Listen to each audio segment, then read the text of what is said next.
But anyway, let's come back to the topic at hand, India's test team and all the things that are happening in it. Shreyas Iyer, Jarrod, has been sacked mid-series. He had recovered from his back spasms, and you would assume that they'd give him a longer rope, at least in home tests. I was quite surprised that they've kind of gotten rid of him, particularly with Kohli out injured and KL Rahul and Jadeja still out injured. Kohli's out for other reasons, personal reasons, but Jadeja and Rahul are still unfit.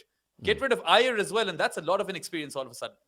Yeah, I didn't quite get my head around this. I thought he batted okay at times in this series. Obviously, he hasn't made a lot of runs. Maybe they just feel that England's worked him out, and and there's no. But if you're not going to play him at home, doesn't that kind of mean that he won't play? Anish says Anish is saying Iyer is injured as well. He's not, based on what I read. I was going to say, I have heard rumors that he's injured, but all the places who are reporting it as he's been dropped. So that would mean to me, I would assume that they were told he was dropped. Otherwise, they wouldn't have reported that. But if he's injured, and this part of let's get back to the whole stadium thing.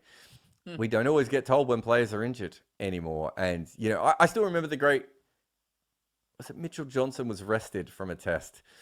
And I had this ridiculous conversation with someone from Cricket Australia just going, was he rested?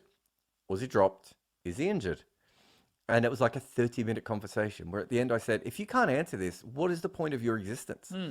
Right? What is the point of being a spokesman for a cricket board if you can't tell me the actual reason he is not in the side? And the funny thing about that is Mitchell Johnson, I think they eventually came out and said he had been rotated, so rested. And the next test, Mitchell Johnson took a bunch of wickets and said he'd been dropped in the previous test. And you're like, what is happening here? I can't even get a straight answer. So it is really, really annoying when, there's no reason why at this day and age, we don't just have something on the BCCI website that just says, personal issues, leg injury, out for the next foreseeable future. I think the NBA and Premier League have things like probable and questionable for certain players. Just let us know.